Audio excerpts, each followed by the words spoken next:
ఆడుదాం ఆంధ్ర కుంభకోణం నిందితులపై ఖచ్చితంగా చర్యలు ఉంటాయని మంత్రి మండిపల్లి రాంప్రసాద్ రెడ్డి స్పష్టం చేశారు.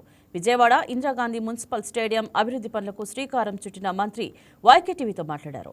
ఆడుదాం ఆంధ్ర స్కామ్పై విజిలెన్స్ నివేదిక ప్రభుత్వానికి అందిందనే విషయం తమ దృష్టికి వచ్చిందని, ఆ ప్రకారం చర్యలు ఉంటాయంటున్న మంత్రి మండిపల్లి రాంప్రసాద్ రెడ్డితో మా correspondent Bindu face to face.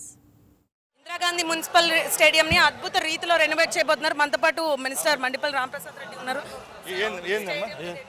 నాగార్జునదా అమ్మ, చాలా సంతోషంగా ఉంది. ఎందుకంటే గతంలో ఏ రోజు రాష్ట్ర ఇన్ఫ్రాస్ట్రక్చర్ విషయంలో ఆ ప్రభుత్వం పట్టించుకోలేదు. ఈరోజు ఆంధ్ర రాష్ట్రానికి ఖేలో ఇండియా నిధుల ద్వారా సుమారుగా 6 స్టేడియాలకు 70 కోట్లు తెచ్చిన ఘనత ఈ ప్రభుత్వానికే దక్కింది.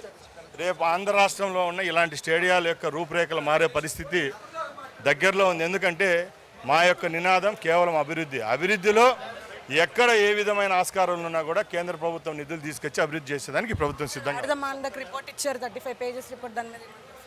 ఇప్పుడే నేను పేపర్లో చూడడం జరిగింది. దానికోసం అత్యున్నతమైన దర్యాప్తు సంస్థలతో ఈరోజు దర్యాప్తు జరిగింది. అతి త్వరలోనే అది బహిర్గతం చేస్తాం. తప్పకుండా ఎవరైతే ఆ ప్రభుత్వంలో తప్పులు చేశారో వాళ్ళందరినీ శిక్షించే పరిస్థితి ఉంటుంది.